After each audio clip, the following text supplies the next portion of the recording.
नमस्कार दोस्तों, जय श्री कृष्णा, राधे राधे। तो आज आपका इंतजार खत्म होने वाला है। अगर आपका बनता हुआ कोई काम बिगड़ रहा है, लंबे समय से आपकी कोई इच्छा पूरी नहीं हो रही है, तो आज हम आपके लिए सातों वारों की कहानी लेकर आए हैं, जिसे सुनने मात्र से आपके सभी कष्ट दूर हो जाएंगे। बस आपको एक नियम बनाना है। आप ये नियम 5 दिन का बना सकते हैं, 7 दिन का बना सकते हैं, या फिर 11 दिन का, 21 दिन का बना सकते हैं। आपको नियम के साथ इस कहानी का पाठ करना है, सातों वारों की कहानी का।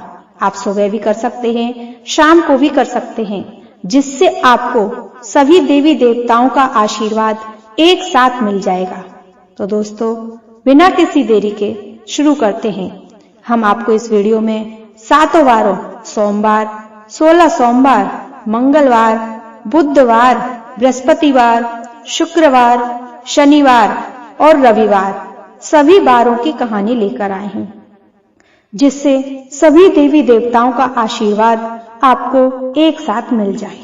दोस्तों, आज हम आपको सोमवार और 16 सोमवार दोनों व्रत कथाओं को सुनाते हैं। कभी कभी क्या होता है कि हम सोमवार का भी व्रत रखते हैं और साथ में 16 सोमवार भी होता है, तो हमें इस तरह दोनों कथाओं को सुन लेना चाहिए, जिससे हमें दोनों कथाओं का फल मिल जाता है। तो चलो सोमवार की व्रत कथा शुरू करते हैं। नमस्कार दोस्तों, आज हम आपको सोमवार की व्रत कथा सुनाते हैं। एक साहूकार बहुत धनवान था। उसको धन आदि किसी बात की कोई कमी नहीं थी, परंतु पुत्र न होने के कारण वह अत्यंत दुखी था। वह इसी चिंता में रात दिन रहता था, इसलिए वह पुत्र की कामना के लिए प्रति सोमवार को शिव जी का व्रत और पूजन किया करता था। सायंकाल को शिव जी के मंदिर में जाकर दीपक जलाया करता था। उसके इस भक्ति भाव को देखकर एक समय श्री पार्वती जी ने महादेव जी से कहा कि हे महाराज, यह साहूकार आपका अनंत भक्त है और सदैव आपका व्रत और पूजन बड़ी श्रद्धा से करता है, अतः इसकी मनोकामना पूर्ण करनी चाहिए। शिव जी ने कहा, हे पार्वती जी, यह संसार कर्म क्षेत्र है। जैसे किसान खेत में बीज बोता है, वैसा ही फल काटता है। उसी तरह संसार में जो जैसा कर्म करते हैं, वैसा ही फल भोगते हैं। पार्वती जी ने अत्यंत आग्रह से कहा कि महाराज, जब यह आपका ऐसा भक्त है और यदि इसको किसी प्रकार का दुख है, तो उसको अवश्य दूर करना चाहिए, क्योंकि आप तो सदैव अपने भक्तों पर दया करते हैं, उनके दुखों को दूर करते हैं। यदि आप ऐसा नहीं करेंगे तो मनुष्य क्यों कर आपकी सेवा करेंगे। पार्वती जी का ऐसा आग्रह देख शिव जी महाराज प्रसन्न होकर कहने लगे, हे पार्वती, इसके कोई पुत्र नहीं है। इसी पुत्र चिंता से यह दुखी रहता है। इसके भाग्य में पुत्र ना होने पर भी मैं इसको पुत्र की प्राप्ति का वर देता हूँ, परंतु वह पुत्र केवल 12 वर्ष तक ही जीवित रहेगा। इसके पश्चात वह मृत्यु को प्राप्त हो जाएगा। इससे अधिक मैं इसके लिए कुछ नहीं कर सकता। यह सब बात साहूकार सुन रहा था। इससे उसको ना कुछ प्रसन्नता हुई और ना दुख हुआ। वह पूर्ववत वैसे ही शिव जी महाराज का सोमवार का व्रत और पूजन करता रहा।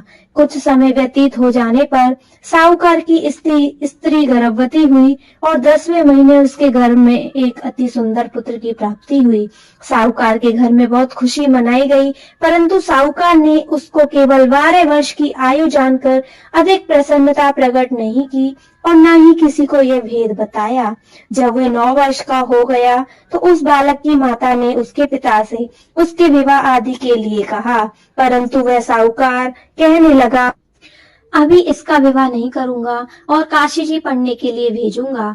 फिर उस साहूकार ने अपने साले अर्थात बालक के मामा को बुलाया, उसको बहुत सा धन देकर कहा, तुम इस बालक को काशी जी पढ़ने के लिए ले जाओ और रास्ते में जिस जगह भी जाओ वहाँ यज्ञ करते, दान देते तथा ब्राह्मणों को भोजन कराते जाओ। इस प्रकार वह दोनों मामा भांजे सब जगह यज्ञ करते और ब्राह्मणों को भोजन कराते जा रहे थे। रास्ते में उनको एक शहर दिखाई दिया। उस शहर में राजा की कन्या का विवाह था और दूसरे राजा का लड़का जो विवाह के लिए बारात लेकर आया था वह एक आंख से काना था। लड़के के पिता को इस बात की बड़ी चिंता थी, कहीं वर को देख कन्या के माता पिता विवाह में किसी प्रकार की अड़चन पैदा न कर दें। इस कारण जब उसने अति सुंदर सेठ के लड़के को देखा तो मन में विचार किया कि क्यों न दरवाजे के समय पर इस लड़के से वर का काम ले लिया जाए। ऐसा विचार कर राजा ने उस लड़के और उसके मामा से कहा तो वे राजी हो गए और साहूकार के लड़के का स्नान आदि करा करके वर के कपड़े पहना, घोड़ी पर चढ़ा, दरवाजे पर ले गए और बड़ी शांति से सब कार्य हो गया। अब वर के पिता ने सोचा यदि विवाह कार्य भी इसी लड़के से करा दिया जाए तो क्या बुराई है।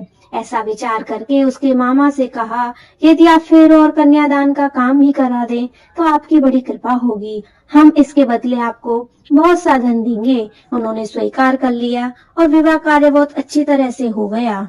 परंतु जिस समय लड़का जाने लगा तो उसने राजकुमारी की चुंदरी के पल्ले पर लिख दिया कि तेरा विवाह तो मेरे साथ हुआ है, परंतु जिस राजकुमार के साथ तुम भेजोगी वह एक आंख से काना है और मैं तो काशी जी पढ़ने जा रहा हूँ। उस राजकुमारी ने जब अपनी चुंदरी पर ऐसा लिखा हुआ पाया तो उसने राजकुमार के साथ जाने से इनकार कर दिया और कहा मेरा पति नहीं है, मेरा विवाह इसके साथ नहीं हुआ, वह तो काशी जी पढ़ने गया है। कुंवारी के माता पिता ने अपनी कन्या को विदा नहीं किया और बारात वापस चली गई। उधर सेठ का लड़का और मामा काशी जी पहुंच गए। वहां जाकर उन्होंने यज्ञ करना और लड़के ने पढ़ना शुरू कर दिया। जब लड़के की आयु 12 वर्ष की हो गई तब एक दिन उन्होंने यज्ञ रच रखा था। उस लड़के ने अपने मामा से कहा मामा जी आज मेरी तबीयत कुछ ठीक नहीं है। मामा ने कहा अंदर जाकर सो जाओ। लड़का अंदर जाकर सो गया और थोड़ी देर में उसके प्राण निकल गए। तब उसके मामा ने आकर देखा वह तो मुर्दा पड़ा है तो उसको बड़ा दुख हुआ और उसने सोचा मैं अभी रोना पीटना मचा दूंगा तो यज्ञ का कार्य अधूरा रह जाएगा। अतः उसने जल्दी से यज्ञ का कार्य समाप्त कर ब्राह्मणों के घर जाने के पश्चात रोना पीटना आरंभ कर दिया। संयोगवश उस समय शिव जी महाराज और पार्वती उधर से जा रहे थे। तब उन्होंने जोर जोर से रोने पीटने की आवाज सुनी तो पार्वती जी शिव जी को आग्रह करके उसके पास ले गई और तुरंत लड़के को मरा हुआ देखकर कहने लगी महाराज यह तो उसी सेठ का लड़का है जो आपके वरदान से पैदा हुआ था। शिव जी ने कहा कि पार्वती जी इसकी आयु इतनी ही थी जो भोग चुका। पार्वती जी ने कहा महाराज कृपा करके इस बालक को और आयु दो, नहीं तो इसके माता पिता तड़प तड़प कर मर जाएंगे।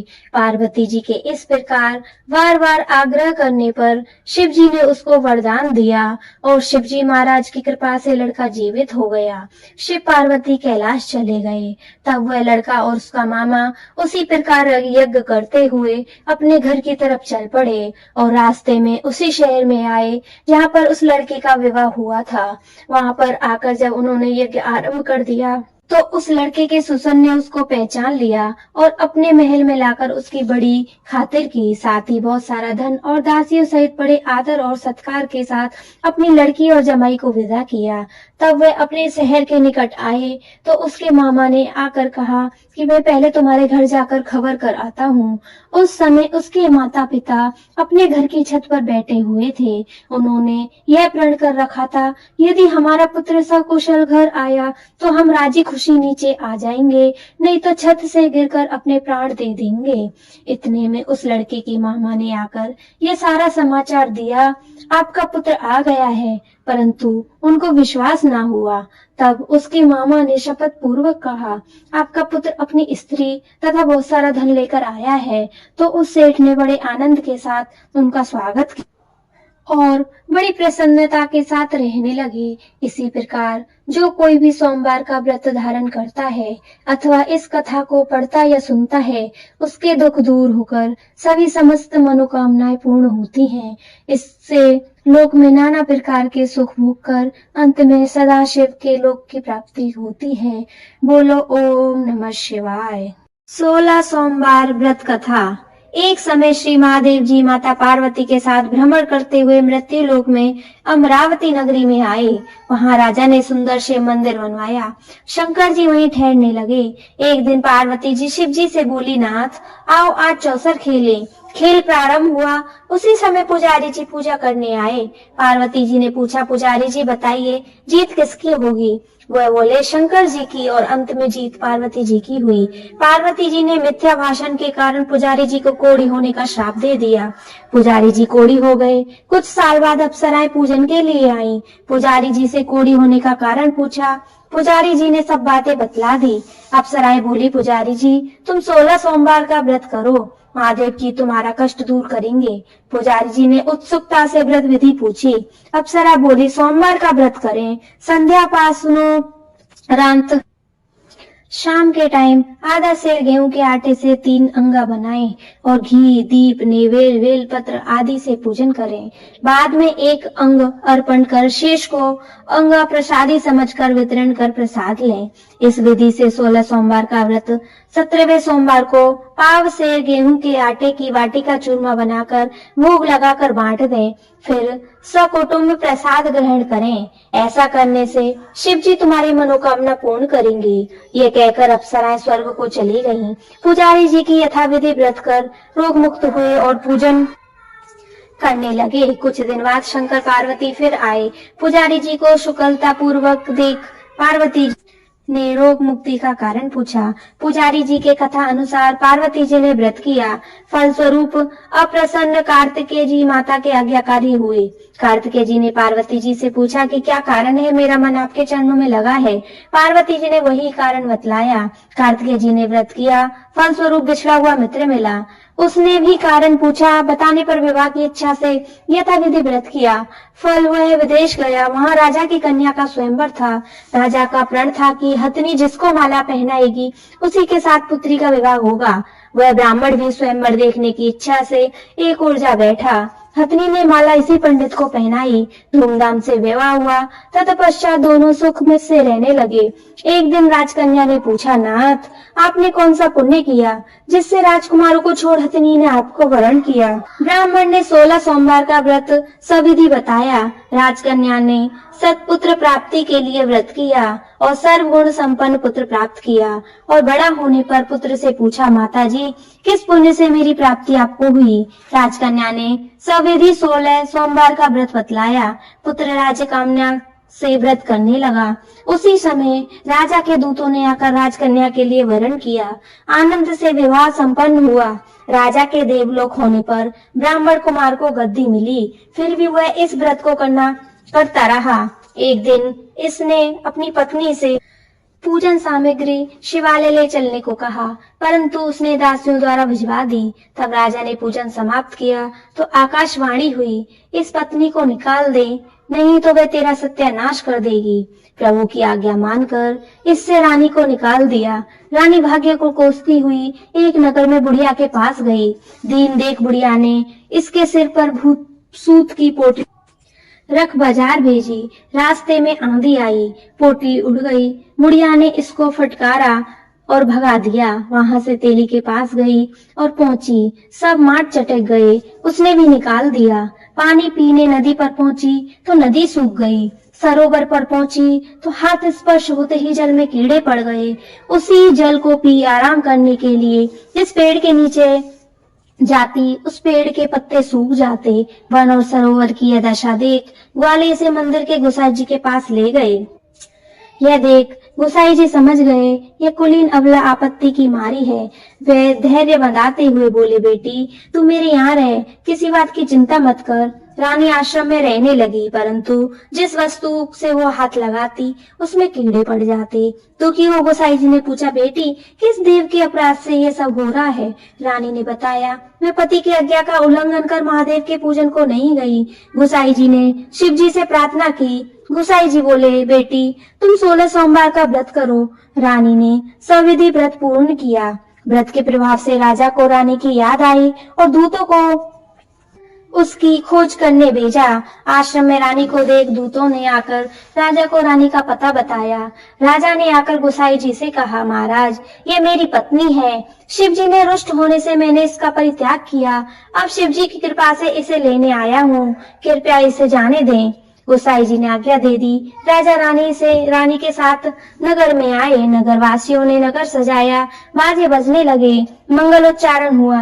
शिव जी की कृपा से प्रतिवर्ष 16 सोमवार व्रत को रानी के साथ आनंद से रहने लगा। अंत में शिवलोक को प्राप्त हुए। इसी प्रकार जो मनुष्य भक्ति सहित विधि पूर्वक 16 सोमवार का व्रत करता है अथवा इस कथा को पढ़ता या सुनता है, उसकी सभी मनोकामनाएं पूर्ण होती है और अंत में शिवलोक को प्राप्त होता है। बोलो ओम नमः शिवाय। नमस्कार दोस्तों, जय श्री कृष्णा, राधे राधे। मंगलवार व्रत विशेष रूप से भगवान हनुमान मंगल ग्रह या मंगल देव को समर्पित होता है। यह व्रत कर्ज मुक्ति, स्वास्थ्य लाभ, साहस, ऊर्जा और कार्य सिद्धि के लिए किया जाता है। व्रत की तैयारी कैसे करें? सोमवार की रात सात्विक भोजन करें, ब्रह्म मुहूर्त में उठकर स्नान करें और लाल वस्त्र धारण करें। घर या मंदिर में हनुमान जी की प्रतिमा या चित्र के सामने व्रत का संकल्प लें। एक साफ स्थान पर लाल कपड़ा बिछाकर उस पर हनुमान जी की प्रतिमा रखें। हनुमान जी को सिंदूर, चमेली का तेल, लाल फूल, गुड़ और लड्डू चढ़ाएं। दीपक जलाएं और हनुमान चालीसा, बजरंग बाण या सुंदर कांड का पाठ करें। दिन भर व्रत रखें, केवल फलाहार करें या एक समय सात्विक भोजन करें। नमक और तामसिक भोजन, प्याज, लहसुन आदि से परहेज करें। व्रत के दिन किसी को अपशब्द न कहें और मन, वचन, कर्म से संयम रहें। शाम को पुनः दीपक जलाएं और हनुमान जी की आरती करें। जरूरतमंदों को लाल वस्त्र, मसूर की दाल, गुड़ या भोजन का दान करें। व्रत की समाप्ति 7, 11 या 21 मंगलवार तक व्रत रखें। अंतिम मंगलवार को ब्राह्मण भोजन या गरीबों को उत्तम भोजन कराना चाहिए। मंगलवार व्रत के लाभ: कर्ज से मुक्ति, मंगल दोष और कर्ज की समस्या से छुटकारा मिलता है। क्रोध और विवाद निमंत्रण, क्रोध, रक्त दोष और पारिवारिक कलह से राहत मिलती है। शक्ति और साहस, हनुमान जी की कृपा से मानसिक और शारीरिक शक्ति बढ़ती है। कार्य सिद्धि, रुके हुए काम पूरे होते हैं और करियर में सफलता मिलती है। वैवाहिक सुख, विवाह में आ रही रुकावटें दूर होती है। वैवाहिक जीवन में सुख शांति मिलती है। मंगल दोष निवारण, कुंडली के मंगल दोष को शांत करने में सहायता मिलती है। तो दोस्तों, यह है मंगलवार की व्रत कथा। एक समय की बात है, एक ब्राह्मण दंपत्ति की कोई संतान नहीं थी, जिस कारण वह बहुत दुखी रहते थे। एक समय ब्राह्मण वन में हनुमान जी की पूजा के लिए गया। वहां उसने पूजा के साथ महावीर जी के एक पुत्र की कामना की। घर पर उसकी स्त्री भी पुत्र की प्राप्ति के लिए मंगलवार का व्रत करती थी। वह मंगलवार के दिन व्रत के अंत में हनुमान जी को भोग लगाकर ही भोजन करती थी। एक बार व्रत के दिन ब्राह्मणी न भोजन बना पाई और न ही हनुमान जी को भोग लगा सकी। उसने प्रण किया कि वह अगले मंगलवार को हनुमान जी को भोग लगाकर ही भोजन करेगी। वह भूखी प्यासी 6 दिन तक पड़ी रही। मंगलवार के दिन वह बेहोश हो गई। हनुमान जी उसकी निष्ठा और लगन को देखकर प्रसन्न हुए। उन्होंने आशीर्वाद स्वरूप ब्राह्मणी को एक पुत्र दिया और कहा कि यह तुम्हारी बहुत सेवा करेगा। बालक को पाकर ब्राह्मणी अति प्रसन्न हुई। उसने बालक का नाम मंगल रखा। कुछ समय उपरांत जब ब्राह्मण घर आया तो बालक को देख पूछा कि वह कौन है। पत्नी बोली कि मंगलवार व्रत से प्रसन्न होकर हनुमान जी ने उसे यह बालक दिया है। ब्राह्मण को अपनी पत्नी की बात पर विश्वास नहीं हुआ। एक दिन मौका देख ब्राह्मण ने उस बालक को कुएं में गिरा दिया। घर पर लौटते पर ब्राह्मणी ने पूछा कि मंगल कहाँ है। तभी पीछे से मंगल मुस्कुराकर आ गया। उसे वापस देख ब्राह्मण आश्चर्यचकित रह गया। रात को हनुमान जी ने उसे सपने में दर्शन दिए और बताया कि यह पुत्र उसे उन्होंने ही दिया है। ब्राह्मण सत्य जानकर बहुत खुश हुआ। इसके बाद ब्राह्मण दंपत्ति प्रत्येक मंगलवार को व्रत रखने लगे। जो मनुष्य मंगलवार व्रत कथा को पढ़ता या सुनता है और नियम से व्रत रखता है, उसे हनुमान जी की कृपा से सब कष्ट दूर होकर सर्व सुख प्राप्त होता है और हनुमान जी की दया से वह कृपा का पात्र बनता है। तो दोस्तों, यह थी मंगलवार की व्रत कथा, विधि, संकल्प और लाभ। जय श्री कृष्णा, जय बजरंगबली। नमस्कार दोस्तों, जय श्री कृष्णा, राधे राधे। आज हम आपको गणेश जी की कहानी सुनाने जा रहे हैं। गरीब औरत और भगवान गणेश जी की महाकथा। प्राचीन काल की बात है, जब धरती पर धर्म और भक्ति का विशेष महत्व था। एक छोटे से गांव में सावित्री नाम की एक गरीब विधवा महिला अपने पुत्र मोहन के साथ रहती थी। उसका जीवन कठिनाइयों से भरा था, लेकिन उसके मन में भगवान गणेश के प्रति अपार श्रद्धा थी। वह हर दिन गणेश जी की पूजा करती और उनकी कृपा पाने के लिए चतुर्थी का व्रत रखती थी। सावित्री का जीवन संघर्षों से भरा था। गांव में उसे तिरस्कार झेलना पड़ता था, क्योंकि उसकी आर्थिक स्थिति अत्यंत दयनीय थी। लेकिन फिर भी वह अपनी मेहनत और ईमानदारी से कभी पीछे नहीं हटी। उसने अपने बेटे को अच्छे संस्कार दिए और उसे सिखाया कि सच्ची श्रद्धा और भक्ति से कोई भी असंभव कार्य संभव हो सकता है। सावित्री हर दिन मेहनत करके घर जाकर काम करती ताकि अपने बेटे को 2 वक्त का खाना खिला सके।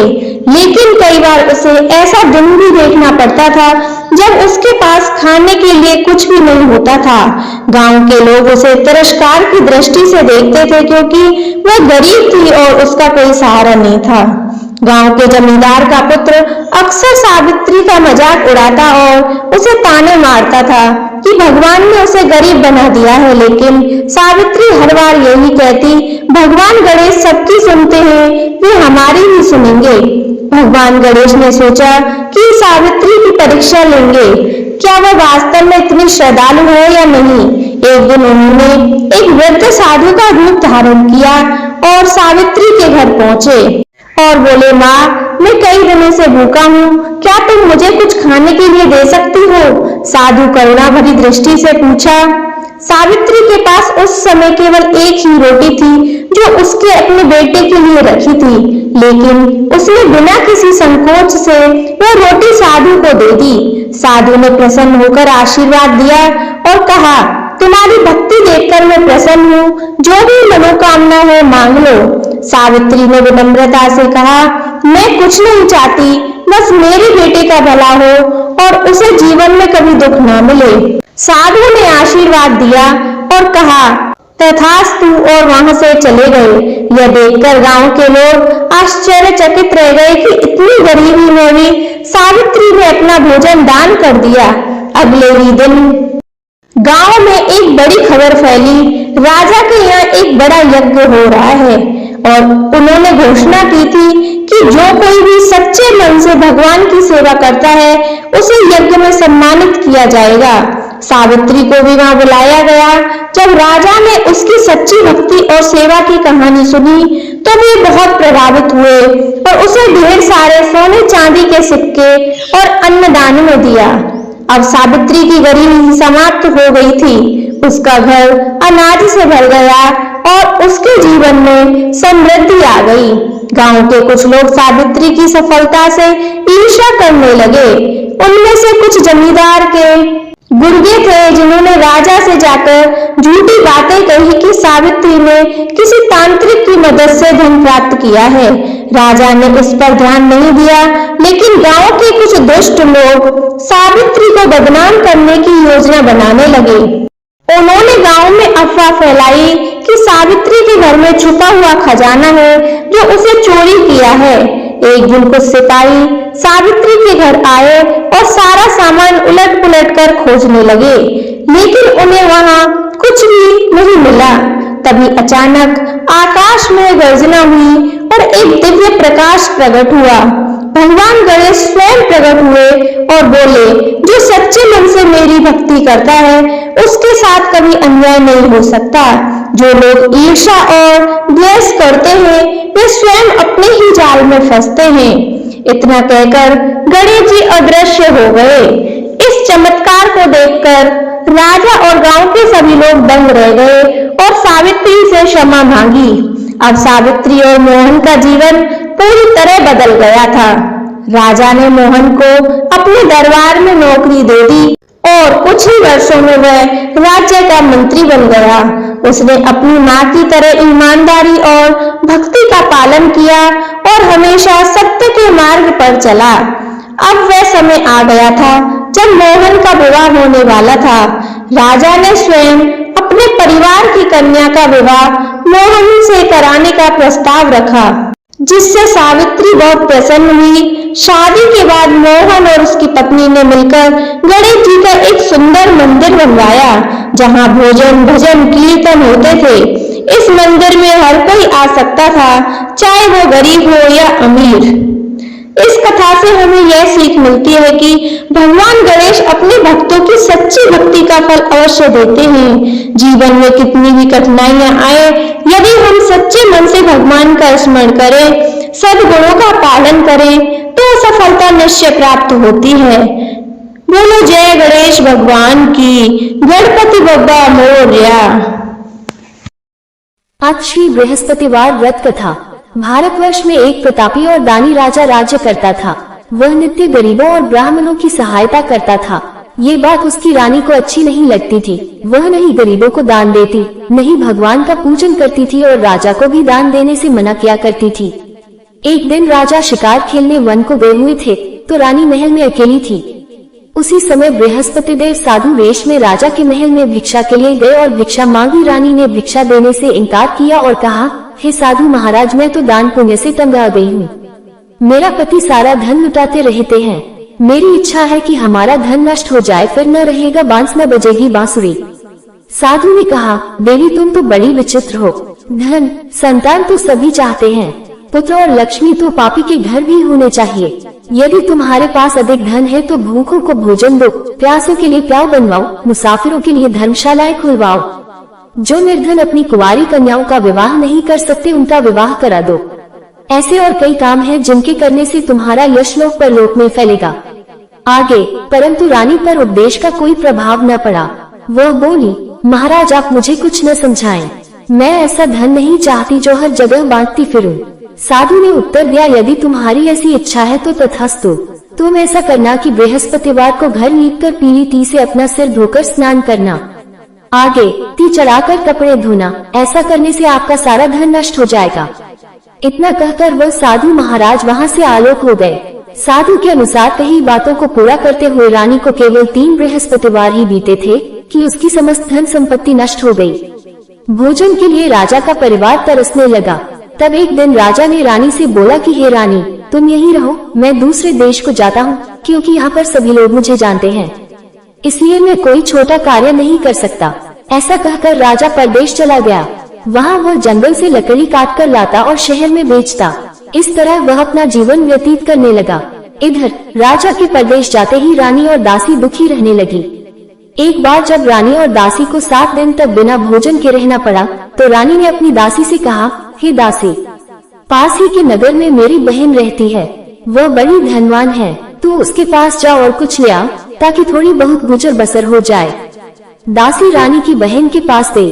उस दिन गुरुवार था और रानी की बहन उस समय बृहस्पतिवार व्रत की कथा सुन रही थी।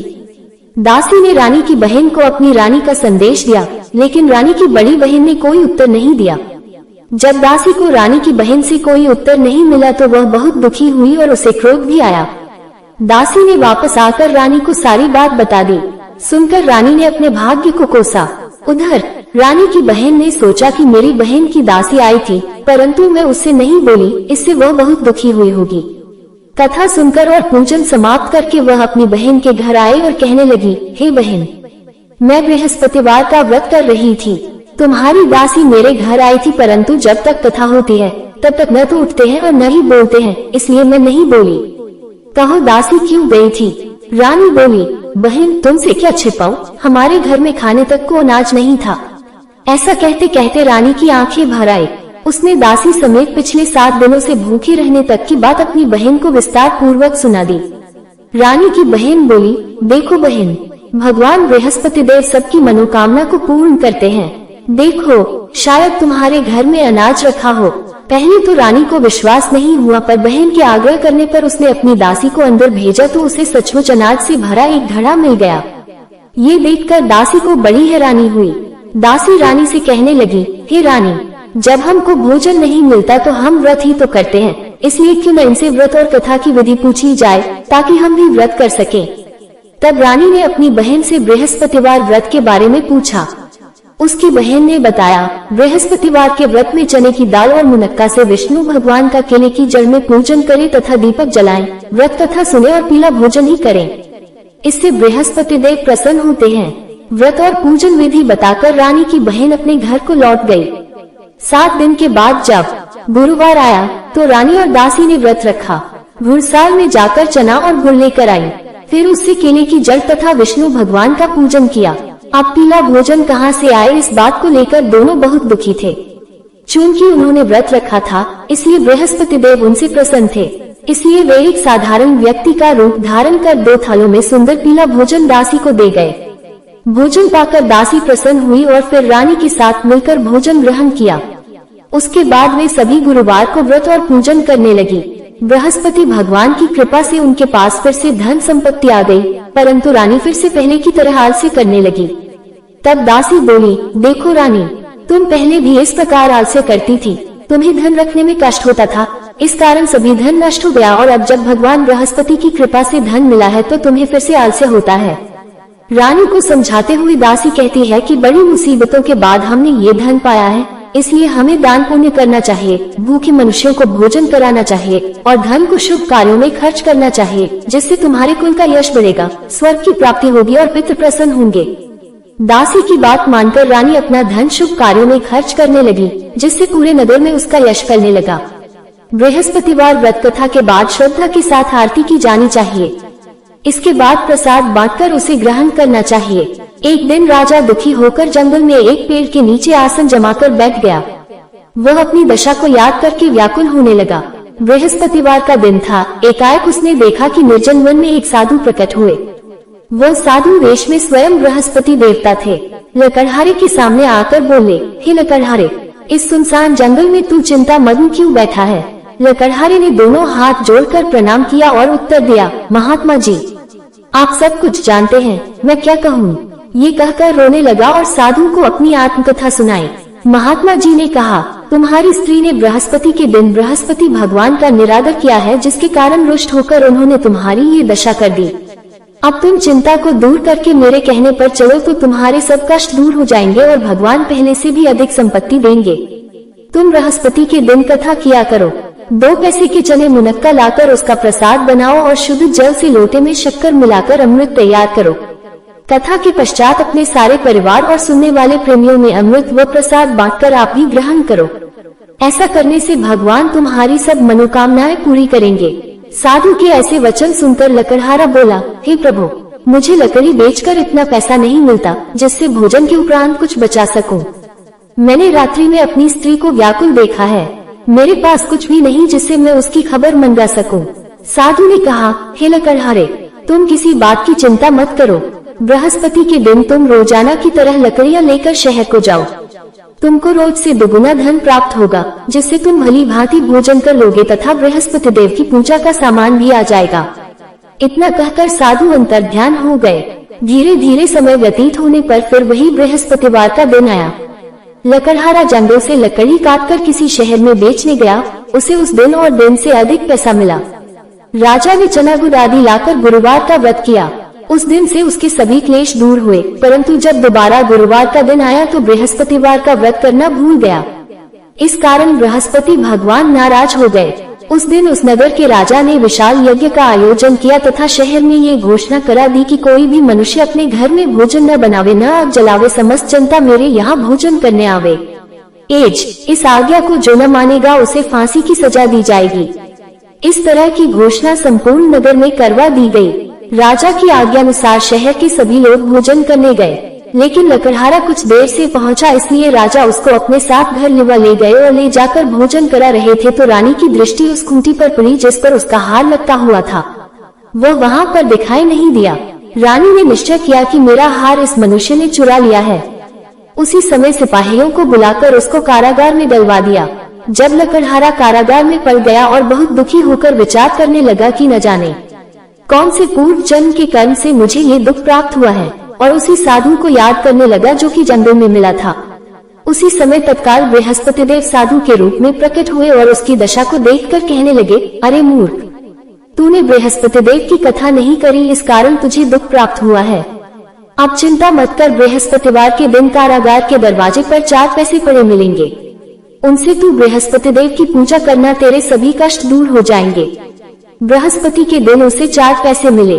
लकड़हारे ने कथा कही। उसी रात्रि को बृहस्पति देव ने उस नगर के राजा को स्वप्न में कहा, हे राजा, तुमने जिस आदमी को कारागार में बंद कर दिया है वह निर्दोष है, वह राजा है, उसे छोड़ देना। रानी का हार उसी खूंटी पर लटका है, अगर तू ऐसा नहीं करेगा तो मैं तेरे राज्य को नष्ट कर दूंगा। इस तरह रात्रि के स्वप्न को देखकर राजा प्रातःकाल उठा और खूंटी पर हार देखकर लकड़हारे को बुलाकर क्षमा मांगी तथा लकड़हारे को योग्य सुंदर वस्त्र आभूषण देकर विदा कर दिया।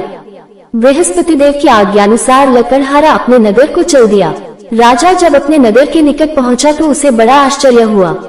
नगर में पहले से अधिक बाग, तालाब, कुएं तथा बहुत सी धर्मशाला, मंदिर आदि बन गई हैं। राजा ने पूछा, ये किसका बाग और धर्मशाला है? तब नगर के सब लोग कहने लगे, ये सब रानी और बांदी के हैं। तो राजा को आश्चर्य हुआ और गुस्सा भी आया। जब रानी ने ये खबर सुनी कि राजा आ रहे हैं तो उन्होंने बांदी से कहा कि हे दासी, देख राजा हमको कितनी बुरी हालत में छोड़ गए थे, हमारी ऐसी हालत देखकर वह लौट न जाए, इसलिए तू दरवाजे पर खड़ी हो जा। आज्ञानुसार दासी दरवाजे पर खड़ी हो गई। राजा आए तो उन्हें अपने साथ लिवा लाए। तब राजा ने क्रोध करके अपनी रानी से पूछा कि यह धन तुम्हें कैसे प्राप्त हुआ है? तब उन्होंने कहा, हमें ये सब धन बृहस्पति देव के इस व्रत के प्रभाव से प्राप्त हुआ है। राजा ने निश्चय किया कि 7 रोज बाद तो सभी बृहस्पति देव का पूजन करते हैं, परंतु मैं प्रतिदिन दिन में 3 बार कहानी तथा रोज व्रत किया करूंगा। अब हर समय राजा के दुपट्टे में चने की दाल बंधी रहती तथा दिन में 3 बार कहानी कहता।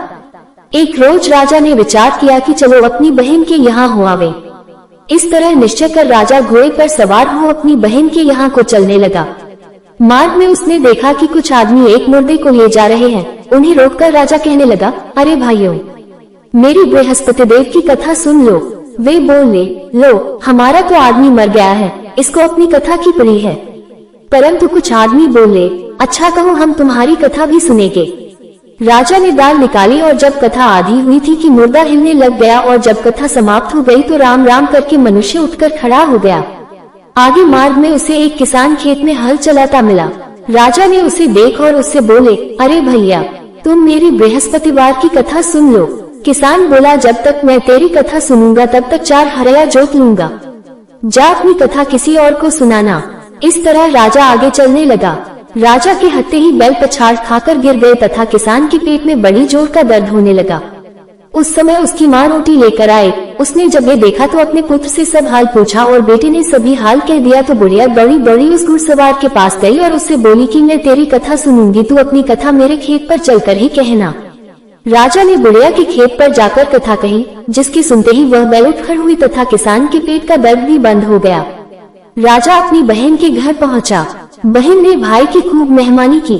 दूसरे रोज प्रातःकाल राजा जगा तो वह देखने लगा कि सब लोग भोजन कर रहे हैं।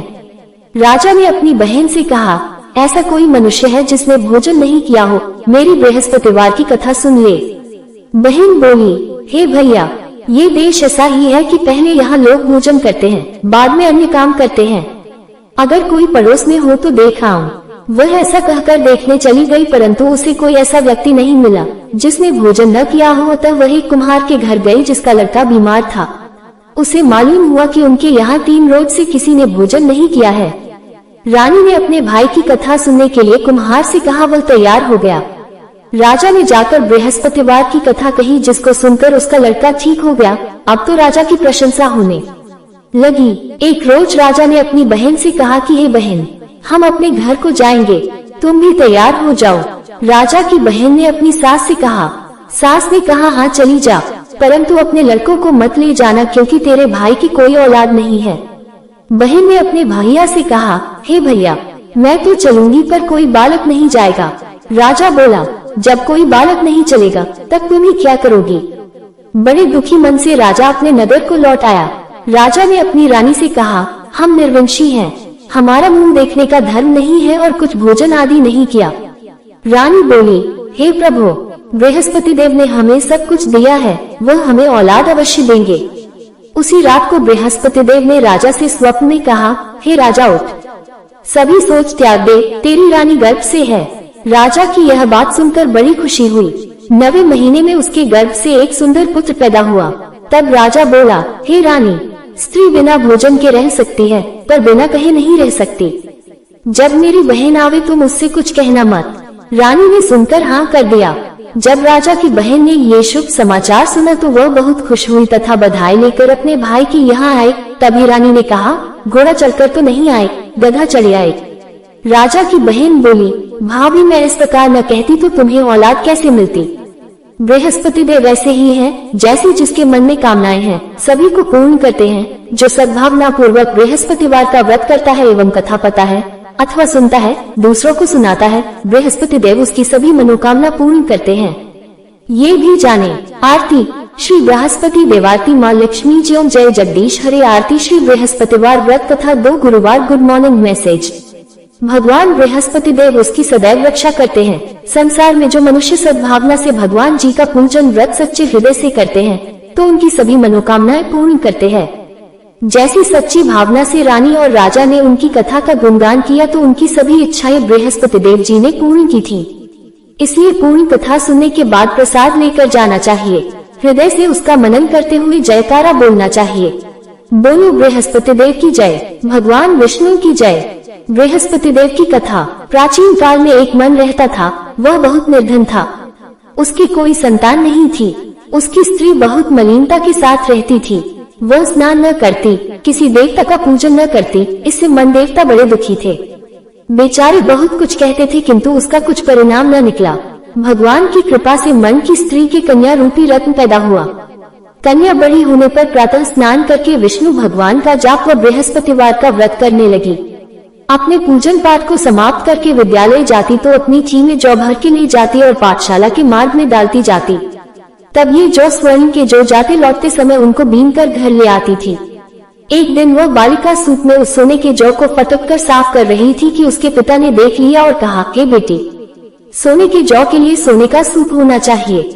दूसरे दिन बृहस्पतिवार था। इस कन्या ने व्रत रखा और बृहस्पति देव से प्रार्थना करके कहा, मैंने आपकी पूजा सच्चे मन से की हो तो मेरे लिए सोने का सूप दे दो। बृहस्पति देव ने उसकी प्रार्थना स्वीकार कर ली। रोजाना की तरह वह कन्या जौ फैलाती हुई जाने लगी। जब लौटकर जौ बीन रही थी तो बृहस्पति देव की कृपा से सोने का सूप मिला। उसे वह घर ले आए और उसमें जौ साफ करने लगी, परंतु उसकी माँ का वही ध्यान रहा। एक दिन की बात है कि वह कन्या सोने के सूप में जौ साफ कर रही थी। उस समय उस शहर का राजपुत्र वहाँ से होकर निकला। इस कन्या के रूप और कार्य को देखकर मोहित हो गया तथा अपने घर आकर भोजन तथा जल त्याग कर उदास होकर लेट गया। राजा को इस बात का पता लगा तो अपने प्रधानमंत्री के साथ उसके पास गए और बोले, ही बेटा तुम्हें किस बात का कष्ट है? किसी ने अपमान किया है अथवा और कारण हो सो कहो, मैं वही कार्य करूँगा जिससे तुम्हें प्रसन्नता हो। अपने पिता की राजकुमार ने बातें सुनी तो वह बोला, मुझे आपकी कृपा से किसी बात का दुख नहीं है। किसी ने मेरा अपमान नहीं किया है, परंतु मैं उस लड़की से विवाह करना चाहता हूँ जो सोने के सूप में जौ साफ कर रही थी। ये सुनकर राजा आश्चर्य में पड़ और बोला, हे बेटा, इस तरह की कन्या का पता तुम ही लगाओ, मैं उसके साथ तेरा विवाह अवश्य ही करवा दूंगा। राजकुमार ने उस लड़की के घर का पता बतलाया। तब मंत्री उस लड़की के घर गए और मन देवता को सभी हाल बतलाया। मन देवता राजकुमार के साथ अपनी कन्या का विवाह करने के लिए तैयार हो गए तथा विधि विधान के अनुसार मन की कन्या का विवाह राजकुमार के साथ हो गया। कन्या के घर से जाते ही पहले की भांति उस मन देवता के घर में गरीबी का निवास हो गया। अब भोजन के लिए भी अन्न बड़ी मुश्किल से मिलता था। एक दिन दुखी होकर मन देवता अपनी पुत्री के पास गए। बेटी ने पिता की दुखी अवस्था को देखा और अपनी माँ का हाल पूछा। तब मन ने सभी हाल कहा। कन्या ने बहुत सा धन देकर अपने पिता को विदा कर दिया। इस तरह मन का कुछ समय सुखपूर्वक व्यतीत हुआ। कुछ दिन बाद फिर वही हाल हो गया। मन फिर अपनी कन्या के यहाँ गया और सारा हाल कहा तो लड़की बोली, हे पिताजी, आप माताजी को यहाँ लिवा लाओ, मैं उसे विधि बता दूंगी जिससे गरीबी दूर हो जाए। वह मन देवता अपनी स्त्री को साथ लेकर पहुँचे तो अपनी माँ को समझाने लगी, हे माँ, तुम प्रातः काल प्रथम स्नान आदि करके विष्णु भगवान का पूजन करो तो सब दरिद्रता दूर हो जाएगी। परंतु उसकी माँ ने एक भी बात नहीं मानी और प्रातः काल उठकर अपनी पुत्री के बच्चों की जूठन को खा लिया।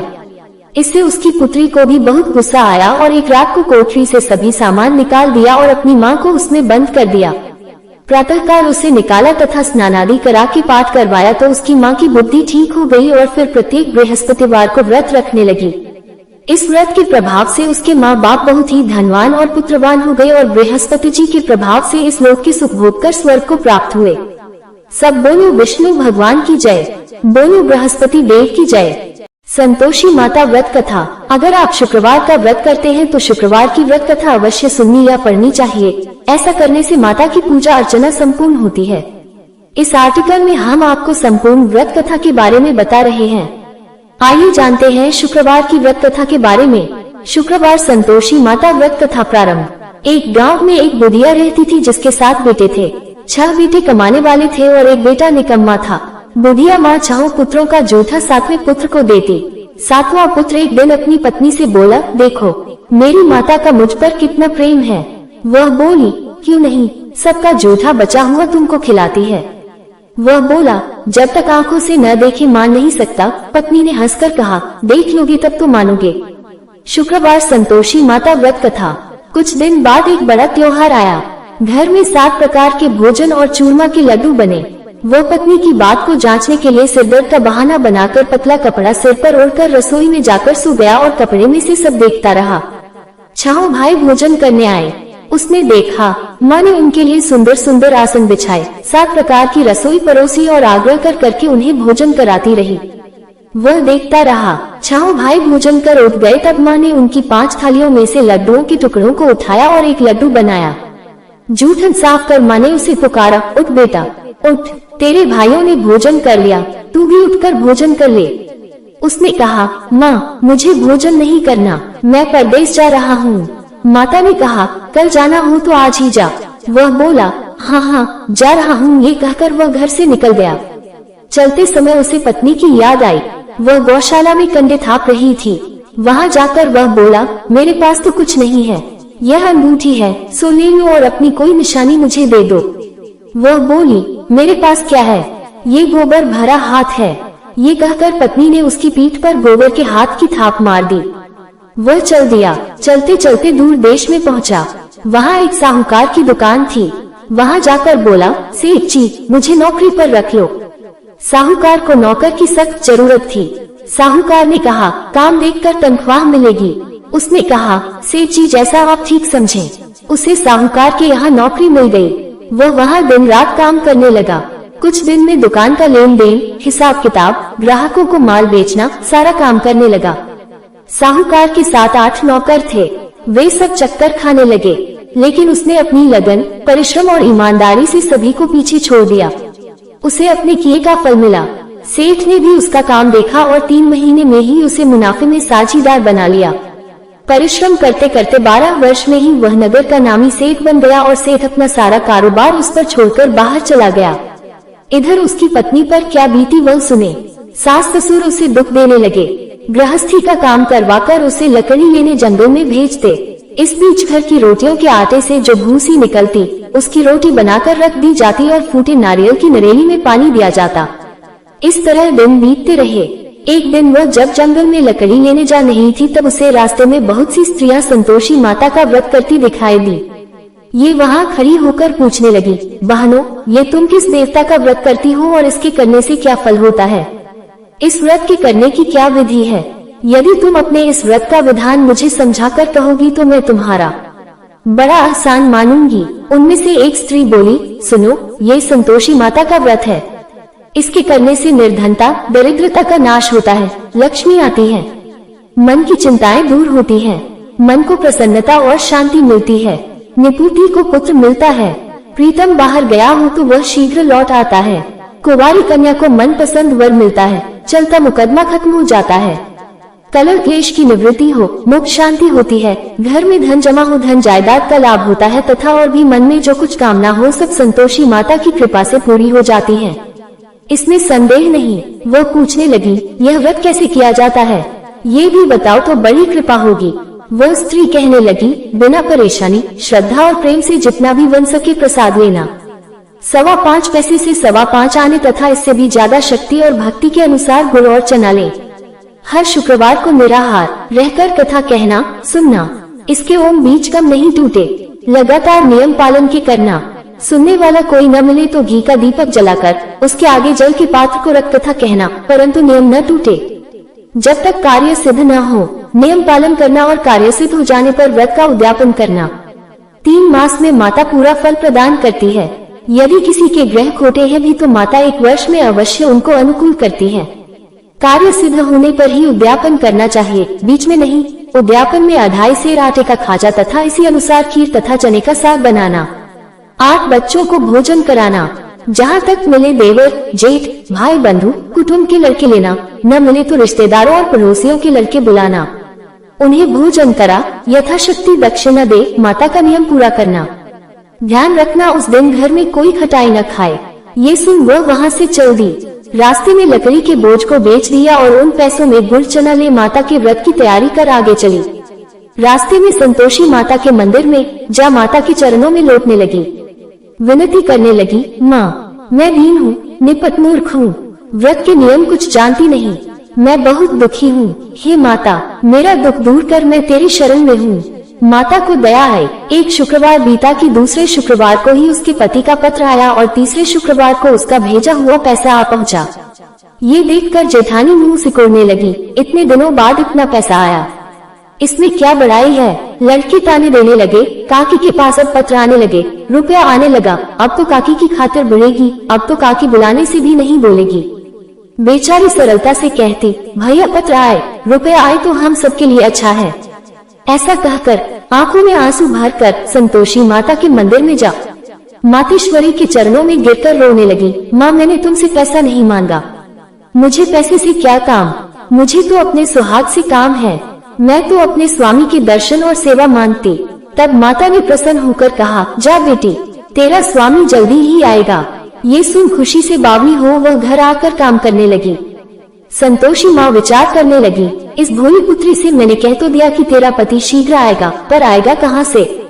वह तो इसे स्वप्न में भी याद नहीं करता, उसे इसकी याद दिलाने तो मुझे ही जाना पड़ेगा। संतोषी माता ने उस बुढ़िया के बेटे को स्वप्न में समझाया, पुत्र तेरी घरवाली का श्रुथा 5 रही है। ये बोला, हाँ माता ये तो मुझे भी मालूम है, परंतु क्या करूँ, वहाँ कैसे जाऊँ?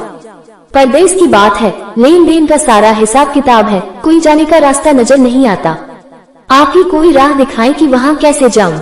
माँ कहने लगी, सवेरे नहा धोकर संतोषी माता का नाम ले, घी का दीपक जला दंडवत कर और दुकान पर जा बैठना। देखते देखते तेरा लेन देन चुक जाएगा, जमा माल बिक जाएगा, सांझ होते होते धन का ढेर लग जाएगा। वह अगले दिन सुबह बहुत जल्दी उठा। उसने अपने मित्र बंधुओं परिचितों से स्वप्न में माता द्वारा कही गई बात कह सुनाई। वे सब उसकी बात सुनकर उसकी खिल्ली उड़ाने लगे। वे कहने लगे कि कहीं कभी सपने की बात भी सच्ची होती है। एक बूढ़ा व्यक्ति बहुत समझदार था।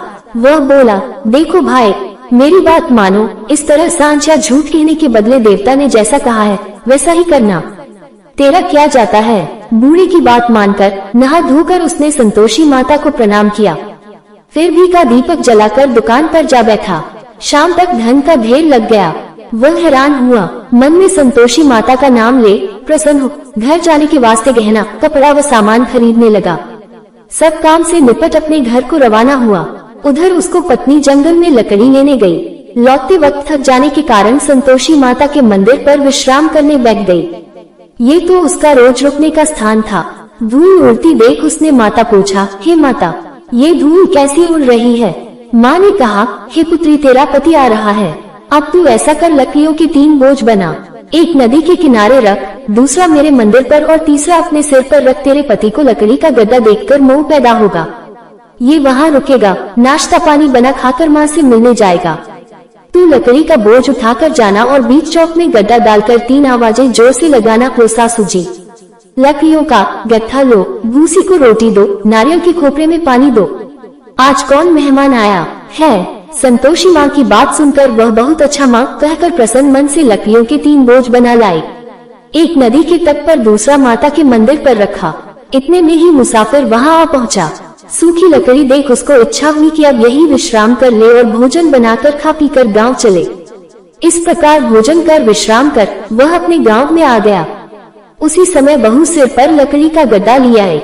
उसने गड्ढा को आंगन में डाल जोर से 3 आवाजें दी, लो सासू जी, लकड़ी का गड्ढा लो, भूसी की रोटी दो, नारियल की खोपर में पानी दो। आज कौन मेहमान आया है? ये सुनकर सास ने अपने दिए हुए कष्टों को भुलाने के लिए कहा, बहू तू ऐसा क्यों कहती है? तेरा मालिक ही तो आया है। बैठ, मीठा भात खाकर कपड़े गहने पहन। पत्नी की आवाज सुनकर उसका स्वामी बाहर आया और उसके हाथ में पहनी अंगूठी देख व्याकुल हो गया। उसने माँ से पूछा, माँ ये कौन है? माँ बोली, बेट तेरी पत्नी है। आज 12 वर्ष हो गए हैं जब से तू गया है, तब से सारे गांव में जानवर की तरह भटकती फिरती है। कामकाज कुछ करती नहीं, 4 समय आकर खा जाती है।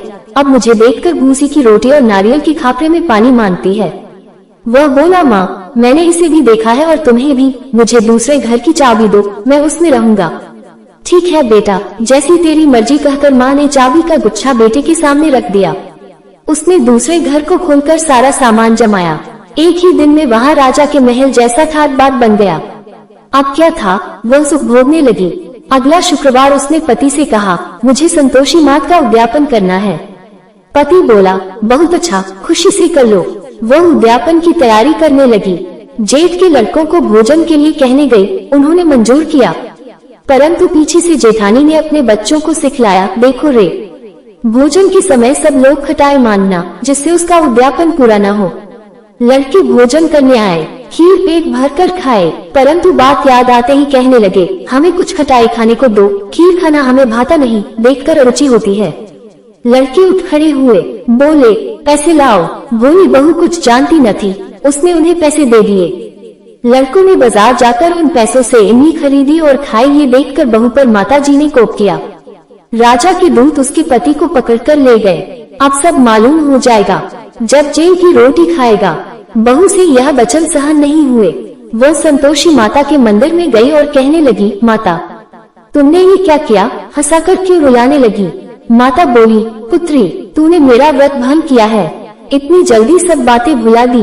वह बोली, माता भूली तो नहीं हूँ, मैं कुछ अपराध किया है, मुझे तो लड़कों ने भूल डाल दिया, मुझे क्षमा करो माँ। माँ बोली, ऐसी भूल भी कहीं होती है। ये बोली, अब कोई भूल नहीं होगी, अब बताओ मेरे पति कैसे आएंगे? माँ बोली, पुत्री जा, तेरा पति तुझे रास्ते में ही आता मिलेगा। वह मंदिर से निकलकर बाहर आई तो रास्ते में उसे अपना पति आता हुआ मिला। उसने पूछा, कहाँ गए थे? वह बोला, इतना धन जो कमाया है उसका कर राजा ने मान लिया था, वह भरने गया था। वह प्रसन्न होकर बोली, भला हुआ, अब घर चलो।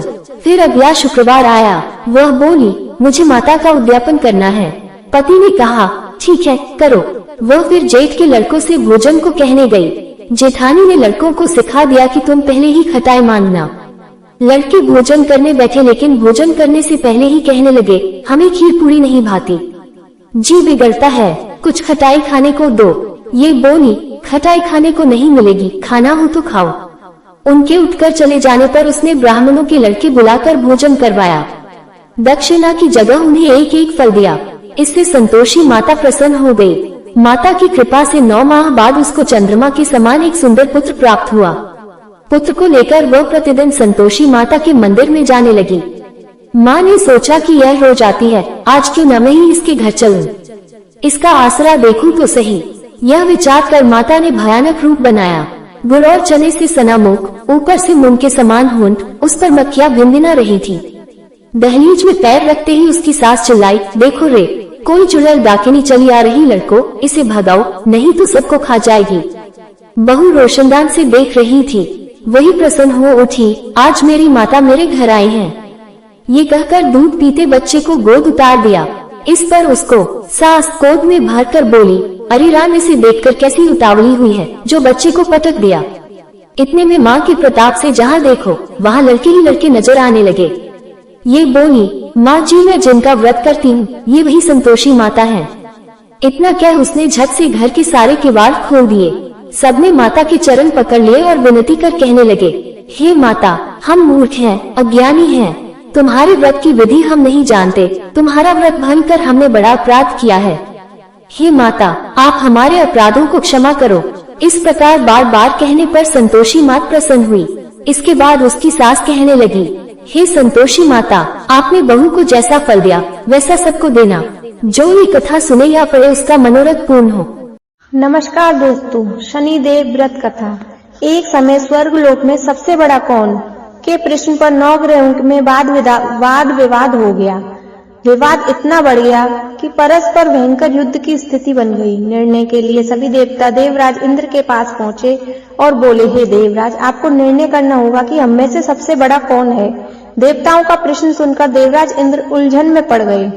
इंद्र बोले, मैं इस प्रश्न का उत्तर देने में असमर्थ हूँ। हम सभी पृथ्वी लोक में उज्जैनी नगरी में राजा विक्रमादित्य के पास चलते हैं।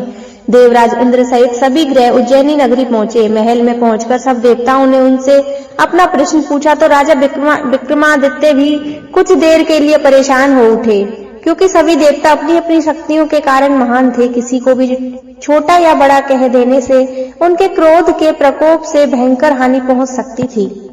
अचानक राजा विक्रमादित्य को एक उपाय सूझा। उन्होंने विभिन्न धातुओं स्वर्ण, रजत, चांदी, कांसा, ताम्र, सीसा, रांगा, जस्ता, अभ्रक और लोहे के 9 आसन बनवाए। धातुओं के गुणों के अनुसार सभी आसनों को एक दूसरे के पीछे रखवाकर उन्होंने देवताओं को अपने अपने सिंहासन पर बैठने को कहा। देवताओं के बैठने के बाद राजा विक्रमादित्य ने कहा, आपका निर्णय तो स्वयं हो गया। जो सबसे पहले सिंहासन पर विराजमान है वही सबसे बड़ा है। राजा विक्रमादित्य के निर्णय को सुनकर शनिदेव ने सबसे पीछे आसन पर बैठने के कारण अपने को छोटा जानकर क्रोधित होकर कहा, राजा विक्रमादित्य, तुमने मुझे अपने पीछे बैठाकर मेरा अपमान किया है। तुम मेरी शक्तियों से परिचित नहीं हो। मैं तुम्हारा सर्वनाश कर दूंगा। शनि ने कहा, सूर्य एक राशि पर 1 महीने, चंद्रमा 2.25 दिन, मंगल 1.5 महीने, बुध और शुक्र 1 महीने, बृहस्पति 13 महीने रहते हैं, लेकिन मैं सीधी राशि पर 7.5 वर्ष तक रहता हूँ। बड़े बड़े देवताओं को मैंने अपने प्रकोप से पीड़ित किया है। राम को 7.5 के कारण ही वन में जाकर रहना पड़ा। रावण को 7.5 के कारण ही युद्ध में मृत्यु का शिकार बनना पड़ा। राजा, अब तू भी मेरे प्रकोप से नहीं बच पाएगा। इसके बाद अन्य ग्रहों के देवता को प्रसन्नता से चले गए, परंतु शनिदेव बड़े क्रोध के साथ वहां से विदा हुए। राजा विक्रमादित्य पहले ही तरह न्याय करते रहे। उनके राज्य में सभी स्त्री पुरुष बहुत आनंद से जीवन यापन कर रहे थे। कुछ दिन ऐसे ही बीत गए। उधर शनि देवता अपने अपमान को भूल नहीं गए थे। विक्रमादित्य ने बदला लेने के लिए एक दिन शनिदेव ने घोड़े के व्यापारी का रूप धारण किया और बहुत से घोड़ों के साथ उज्जैनी नगरी पहुंचे। राजा विक्रमादित्य ने राज्य में किसी घोड़े के व्यापारी के आने का समाचार सुना तो अपने अश्वपाल को कुछ घोड़े खरीदने के लिए भेजा। घोड़े बहुत कीमती थे। अश्वपाल ने जब वापस लौटकर इस संबंध में बताया तो राजा विक्रमादित्य ने स्वयं आकर एक सुंदर व शक्तिशाली घोड़े को पसंद किया। घोड़े की चाल देखते ही राजा उस घोड़े पर सवार हुए तो वह घोड़ा बिजली की गति से दौड़ पड़ा। तेजी से दौड़ता राजा दूर जंगल में ले गया। फिर राजा को वहां गिराकर जंगल में कहीं गायब हो गया। राजा अपने नगर को लौटने के लिए जंगल में भटकने लगा, लेकिन उन्हें लौटने का कोई रास्ता नहीं मिला। राजा को भूख प्यास लग आई। बहुत घूमने पर उसे एक चरवाहा मिला। राजा ने उससे पानी मांगा। पानी पीकर राजा ने उस चरवाहे को अपनी अंगूठी दे दी। फिर उसने रास्ता पूछकर वो जंगल से निकलकर पास के नगर में पहुंचा। राजा ने एक सेठ की दुकान पर बैठकर कुछ देर आराम किया। उस सेठ ने राजा से बातचीत की तो राजा ने उसे बताया कि मैं उज्जैनी नगरी से आया हूँ। राजा के कुछ देर दुकान पर बैठने से सेठ जी की बहुत बिक्री हुई। सेठ ने राजा को बहुत भाग्यवान समझा और खुश होकर उसे अपने घर भोजन के लिए ले गया। सेठ के घर सोने का एक हार खूंटी पर लटका हुआ था। राजा को उस कमरे में छोड़कर सेठ कुछ देर के लिए बाहर गया। तभी एक आश्चर्यजनक घटना घटी। राजा के देखते देखते सोने के उस हार को खूंटी निकल गई। सेठ ने कमरे में लौटकर हार को गायब देखा तो चोरी का संदेह राजा पर ही किया, क्योंकि उस कमरे में राजा ही अकेला बैठा था। सेठ ने अपने नौकर के साथ इस परदेशी को रस्सियों से बांधकर नगर के राजा के पास ले चलो। राजा ने विक्रमादित्य से हार के बारे में पूछा तो उसने बताया उसके देखते ही देखते खूंटी ने हार को निगल लिया था। उस पर राजा ने क्रोधित होकर चोरी करने के लिए विक्रमादित्य के हाथ पांव काटने का आदेश दे दिया। राजा विक्रमादित्य के हाथ पांव काटकर उसे नगर की सड़क पर छोड़ दिया गया।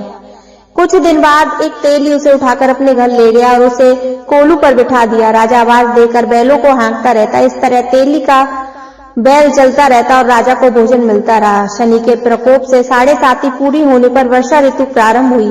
राजा विक्रमादित्य एक रात मेघ मल्हार गा रहा था कि तभी नगर के राजा की लड़की राजकुमारी मोहिनी रथ पर सवार उस तेली के घर के पास से गुजरी। उसे मेघ मल्हार सुना तो उसे बहुत अच्छा लगा। दासी को भेजकर गाने वाले को बुला लाने को कहा। दासी ने लौटकर राजकुमार को अपंग राजा के बारे में सब कुछ बता दिया। राजकुमारी उसके मेघ मल्हार से बहुत खुश हुई और उससे मोहित होकर विवाह करने का निश्चय कर लिया। राजकुमारी ने अपने माता पिता से जब बात कही तो हैरान रह गए। उसके माता पिता बोले कि बेटी, तेरे भाग्य में तो किसी राजा की रानी होना लिखा है, फिर तू अपंग से विवाह करने के लिए अपने पैरों पर कुल्हाड़ी क्यों मार रही है? राजकुमारी ने अपनी जिद नहीं छोड़ी। अपनी जिद पूरी कराने के लिए भोजन करना छोड़ दिया और प्राण त्याग देने का निश्चय किया। आखिर राजा रानी को विवश होकर अपंग विक्रमादित्य से राजकुमारी का विवाह करना पड़ा। विवाह के बाद राजा विक्रमादित्य और राजकुमारी तेली के घर में रहने लगे। उसी रात स्वप्न में शनिदेव ने कहा कि ये राजा, तुमने मेरा प्रकोप देख लिया, मैंने तुम्हें अपने अपमान का दंड दिया। राजा ने शनिदेव से क्षमा करने को कहा और प्रार्थना की, हे शनिदेव, आपने जितना दुख मुझे दिया है अन्य किसी को न देना। शनिदेव ने कुछ सोचकर कहा, राजा, मैं तुम्हारी प्रार्थना स्वीकार करता हूँ। जो कोई स्त्री पुरुष मेरी पूजा करेगा, शनिवार को व्रत करके मेरी व्रत कथा सुनेगा, उस पर मेरी अनुकंपा बनी रहेगी। प्रातःकाल राजा विक्रमादित्य की नींद खुली तो अपने हाथ पांव देखकर राजा को बहुत खुशी हुई। उसने मन ही मन शनिदेव को प्रणाम किया। राजकुमारी भी राजा के हाथ पांव सही सलामत देखकर आश्चर्य में डूब गई। तब राजा विक्रमादित्य ने अपना परिचय देते हुए शनिदेव के प्रकोप की सारी कहानी सुनाई। सेठ को जब इस बात का पता चला तो दौड़ता हुआ तेली के घर पहुंचा और राजा के चरणों में गिरकर क्षमा मांगने लगा। राजा ने उसे क्षमा कर दिया क्योंकि यह सब तो शनिदेव के प्रकोप के कारण हुआ था। सेठ राजा को अपने घर ले गया और उसे भोजन कराया। भोजन करते समय वहां एक आश्चर्यजनक घटना घटी। देखते देखते उस खूंटी ने हार उगल दिया। सेठ जी ने अपनी बेटी का विवाह भी राजा के साथ कर दिया। अब बहुत से स्वर्ण आभूषण, धन आदि देकर राजा को विदा किया। राजा विक्रमादित्य राजकुमारी मोहिनी और सेठ की बेटी के साथ उज्जैनी पहुंचे तो नगरवासियों ने हर्ष से उनका स्वागत किया। अगले दिन राजा विक्रमादित्य ने पूरे राज्य में घोषणा कराई कि शनिदेव सब देवों में सर्वश्रेष्ठ हैं। प्रत्येक स्त्री पुरुष शनिवार को उनका व्रत करे और व्रत कथा अवश्य सुने। राजा विक्रमादित्य की घोषणा से शनिदेव बहुत प्रसन्न हुए। शनिवार का व्रत करने और व्रत कथा सुनने के कारण सभी लोगों की मनोकामना शनिदेव की अनुकंपा से पूरी होने लगी। सभी लोग आनंद पूर्वक रहने लगे। जो कोई इस कथा को पढ़ता या सुनता है उसके सभी मनोरथ पूर्ण होते हैं और हमेशा खुश रहता है। बोलो शनिदेव भगवान की जय। नमस्कार दोस्तों, जय श्री कृष्णा, राधे राधे। दोस्तों, इस वीडियो में हम आपको रविवार व्रत की कथा सुनाएंगे। व्रत के क्या नियम होते हैं, व्रत की क्या विधि होती है और कैसे व्रत करना चाहिए। रविवार व्रत की विधि और नियम। रविवार का व्रत विशेष रूप से सूर्य देव को प्रसन्न करने के लिए किया जाता है। यह व्रत विशेष रूप से स्वास्थ्य लाभ, नेत्र रोगों से मुक्ति, पितृदोष निवारण और आर्थिक उन्नति के लिए किया जाता है। रविवार व्रत की विधि। पूर्व संकल्प। व्रत का संकल्प कैसे लें। रविवार के दिन सुबह उठकर स्नान आदि करके सूर्य देव को प्रणाम करें और व्रत का संकल्प लें। संकल्प करें, मैं सूर्य देव की कृपा प्राप्त करने के लिए आज व्रत रख रहा हूँ। स्नान के बाद सूर्य अर्घ्य देना चाहिए। तांबे के लोटे में जल, लाल फूल, लाल चंदन और अक्षत मतलब चावल डालकर सूर्य को अर्घ्य दें। साथ ही मंत्र पढ़ें, ओम सूर्याय नमः। सूर्य देव की प्रतिमा या तस्वीर को लाल कपड़े पर स्थापित करें। उन्हें लाल फूल, लाल चंदन, गुड़, गेहूं आदि अर्पित करें। दीपक जलाएं और कपूर से आरती करें। सूर्य चालीसा या आदित्य हृदय स्तोत्र का पाठ करें। भोजन का नियम क्या है। भोजन में गेहूं से बने पदार्थ, गुड़, घी, नमक रहित भोजन रखें। नमक वर्जित होता है इस व्रत में। इस व्रत में नमक नहीं खाना चाहिए। संध्या समय पुनः सूर्य को प्रणाम करें। शाम को भी सूर्य देव को जल देकर दीप जलाएं। रविवार व्रत के नियम। यह व्रत सूर्य देव को समर्पित होता है, अतः साफ सुथरे वस्त्र धारण करें और मानसिक रूप से शुद्ध रहें। व्रत में क्रोध, झूठ, कटु वचन, निंदा से बचें। रविवार को बाल कटवाना, दाढ़ी बनवाना और तेल लगाना वर्जित होता है। इस दिन मांस, प्याज, लहसुन आदि का सेवन पूरी तरह वर्जित है। यदि आप व्रत नहीं रख पा रहे हैं तो सूर्य चालीसा या आदित्य हृदय स्रोत का पाठ करके भी पुण्य प्राप्त कर सकते हैं। अवधि, व्रत की अवधि कितनी होती है? आप ये व्रत 7, 11 या 21 रविवार तक रख सकते हैं। लगातार हर रविवार श्रद्धा और नियम से करें, फिर अंतिम व्रत पर हवन और ब्राह्मण भोजन जरूर कराएं। रविवार व्रत की कथा। रविवार व्रत की पौराणिक कथा के अनुसार प्राचीन काल में एक बुढ़िया रहती थी। वह नियमित रूप से रविवार का व्रत करती। रविवार के दिन सूर्योदय से पहले उठकर बुढ़िया स्नान आदि से निवृत्त होकर आंगन को गोबर से लीपकर स्वच्छ करती। उसके बाद सूर्य भगवान की पूजा करते हुए रविवार व्रत कथा सुनकर सूर्य भगवान का भोग लगाकर दिन में एक समय भोजन करती। सूर्य भगवान की अनुकंपा से बुढ़िया को किसी प्रकार की चिंता एवं कष्ट नहीं था। धीरे धीरे उसका घर धन धान्य से भर रहा था। उस बुढ़िया को सुखी होते देख उसकी पड़ोसन उससे जलने लगी। बुढ़िया ने कोई गाय नहीं पाल रखी थी, अतः वह अपनी पड़ोसन के आंगन में बंधी गाय का गोबर लाती थी। पड़ोसन ने कुछ सोचकर अपनी गाय को घर के भीतर बांध दिया। रविवार को गोबर न मिलने से बुढ़िया अपना आंगन नहीं लीप सकी। आंगन न लीप पाने के कारण उस बुढ़िया ने सूर्य भगवान को भोग नहीं लगाया और उस दिन स्वयं भी भोजन नहीं किया। सूर्यास्त होने पर बुढ़िया भूखी प्यासी ही सो गई। प्रातः काल सूर्योदय से पूर्व उस बुढ़िया की आंख खुली तो वह अपने घर के आंगन में सुंदर गाय और बछड़े को देखकर हैरान हो गई। गाय को आंगन में बांधकर उसने जल्दी से उसे चारा लाकर खिलाया। पड़ोसन ने उस बुढ़िया के आंगन में बंधी सुंदर गाय और बछड़े को देखा तो वह उससे और अधिक जलने लगी। तभी गाय ने सोने का गोबर दिया। गोबर को देखते ही पड़ोसन की आंखें फट गई। पड़ोसन ने उस बुढ़िया को आसपास न पाकर तुरंत उस गोबर को उठाया और अपने घर ले गई तथा अपनी गाय का गोबर वहां रख आई। सोने के गोबर से पड़ोसन कुछ ही दिनों में धनवान हो गई। गाय प्रतिदिन सूर्योदय से पूर्व ही सोने का गोबर किया करती थी और बुढ़िया के उठने से पहले पड़ोसन उस गोबर को उठाकर ले जाया करती थी। बहुत दिनों तक बुढ़िया को सोने के गोबर के बारे में कुछ पता ही नहीं चला। बुढ़िया पहले की तरह रविवार को सूर्य भगवान का व्रत करती रही और कथा सुनती रही। लेकिन सूर्य भगवान को जब पड़ोसन की चालाकी का पता चला तो उन्होंने तेज आंधी चलाई। आंधी का प्रकोप देखकर बुढ़िया ने गाय को घर के भीतर बांध दिया। सुबह उठकर बुढ़िया ने सोने का गोबर देखा। उसे बड़ा आश्चर्य हुआ। उस दिन के बाद बुढ़िया गाय को घर के भीतर बांधने लगी। सोने के गोबर से बुढ़िया कुछ ही दिनों में बहुत धनवान हो गई। उस बुढ़िया के धनी होने से पड़ोसन बुरी तरह जल भूनकर राख हो गई और उसने अपने पति को समझा बुझाकर उसे नगर के राजा के पास भेज दिया। सुंदर गाय को देखकर राजा बहुत खुश हुआ। सुबह जब राजा ने सोने का गोबर देखा तो उसके आश्चर्य का ठिकाना न रहा। उधर सूर्य भगवान को भूखी प्यासी बुढ़िया को इस तरह प्रार्थना करते देख उस पर बहुत करुणा आई। उसी रात सूर्य भगवान ने राजा को स्वप्न में कहा, राजन, बुढ़िया की गाय व बछड़ा तुरंत लौटा दो, नहीं तो विपत्तियों का फाड़ तुम पर टूट पड़ेगा, तुम्हारा महल नष्ट हो जाएगा। सूर्य भगवान के स्वप्न में बुरी तरह भयभीत राजा ने प्रातः उठते ही गाय और बछड़े को बुढ़िया को लौटा दिया। राजा ने बहुत सा धन देकर बुढ़िया से अपनी गलती के लिए क्षमा मांगी।